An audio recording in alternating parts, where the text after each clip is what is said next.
E uma pesquisa do Ministério da Saúde, realizada entre 2011 e 2016, revela que 30% das vítimas de feminicídio já haviam sido agredidas. É um filme de terror. É um filme, assim, que dá medo só de pensar. Há quase 3 anos, esta servidora pública fugiu do estado onde nasceu e deixou tudo para trás por causa do agressor, o ex-marido. Ela foi casada por 27 anos e desde o começo sofria todo tipo de violência doméstica. Doroteia bem que tentou denunciar a violência, mas foi ignorada.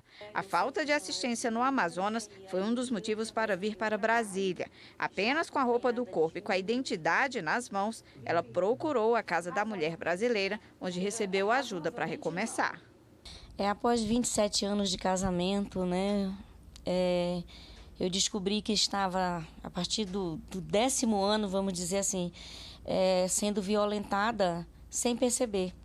Violência psicológica, violência sexual, violência patrimonial. E ela foi se agravando ao longo do tempo. Até chegar ao ponto dele ameaçar de morte, né? O que aconteceu em 2016, quando ele disse que ia tirar a minha vida, a vida dos meus 2 filhos, e depois ele ia ver o que ia fazer com a vida dele. As redes de assistência social e de saúde geralmente são os primeiros lugares que a vítima de violência doméstica procura.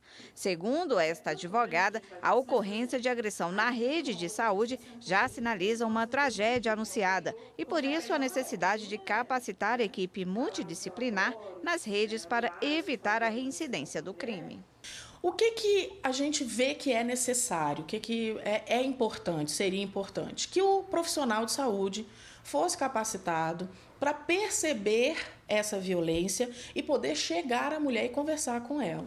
Porque não basta ele chegar, você foi vítima de violência, tem que fazer alguma coisa, vá à delegacia de polícia. Não, muitas vezes a mulher vai se retrair. Uma pesquisa do Ministério da Saúde que cruzou informações de mulheres vítimas de feminicídio revela que 30% já tinham passado por atendimento médico por causa de agressão. Entre 2011 e 2016, 6.393 mulheres morreram em razão do gênero e 28,5% delas já tinham passado pela rede de saúde com ferimentos de agressões. A Lei Maria da Penha prevê assistência às vítimas e também espaços de acolhimento. No Brasil, há 155 casas-abrigo onde mães e filhos são encaminhados durante o processo contra o agressor. A Casa da Mulher Brasileira em Brasília, onde Doroteia recebeu ajuda, está fechada desde abril do ano passado por problemas estruturais. Mas a promessa é de reabrir o quanto antes para reforçar esse atendimento e ajudar as mulheres a denunciar os agressores. O enfrentamento à violência ele precisa ter um outro número, uma outra realidade aqui no Distrito Federal.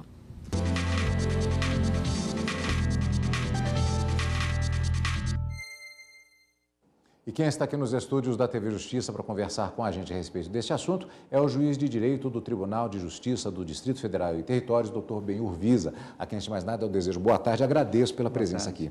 Doutor, já temos algum tempo de implantação da Lei Maria da Penha e a experiência na área jurídica ela é igual a qualquer outro setor da atividade humana. Vai se percebendo os detalhes, as formas de atuar.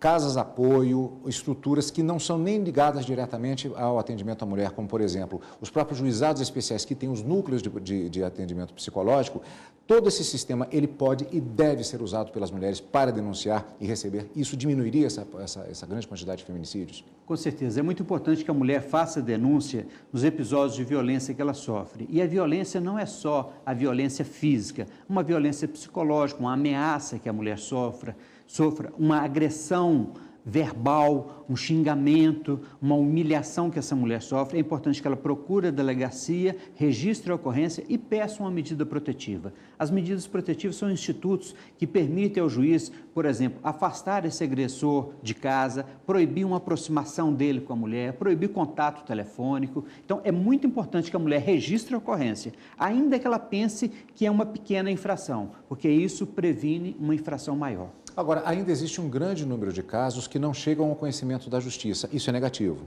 Isso é muito negativo.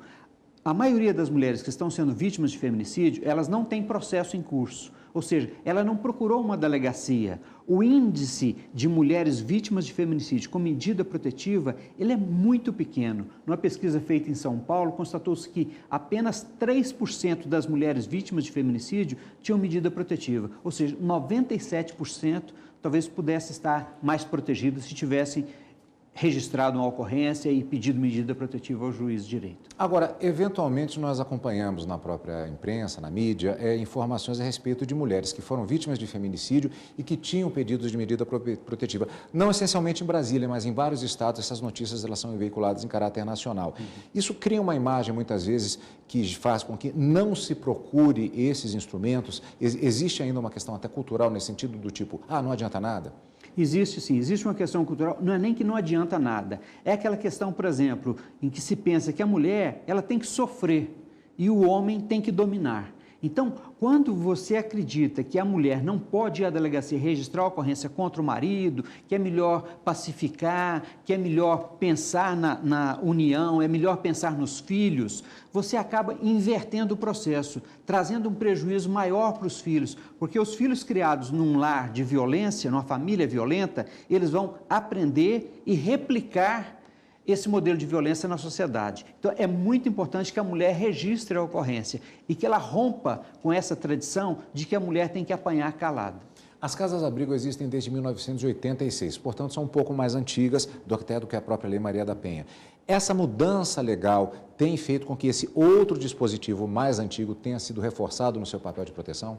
Sem dúvida, muito importante porque a Casa-Abrigo, com a Lei Maria da Penha, ela teve uma maior visibilidade e um maior uso. Por exemplo, no Distrito Federal, foram 115 mulheres abrigadas no ano passado. Isso quer dizer que são mulheres que estão numa situação de violência tal que não tem onde se esconder. E o homem, por que o homem está solto? É que nem sempre que o juiz decreta a prisão, a polícia consegue concretizar o ato da prisão. Então, nesse lapso entre o decreto da prisão e o cumprimento do mandado, a mulher fica muito desprotegida e é importante que ela tenha um equipamento que lhe conceda essa proteção, no caso é a casa-abrigo. Estamos falando essencialmente da mulher, mas na verdade a violência doméstica, ela também inclui, e muitas vezes isso é um procedimento, com perdão do trocadilho, casado, a violência intrafamiliar. Filhos também são vítimas.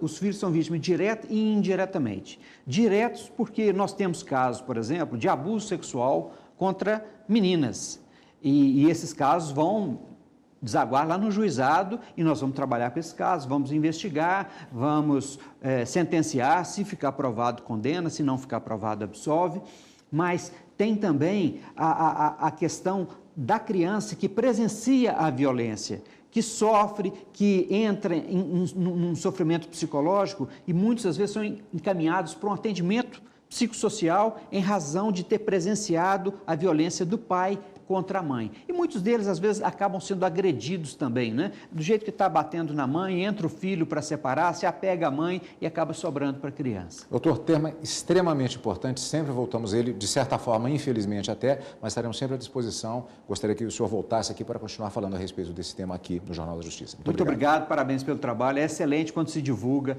essa necessidade da mulher registrar a ocorrência. Obrigado, parabéns. doutor. Muito obrigado.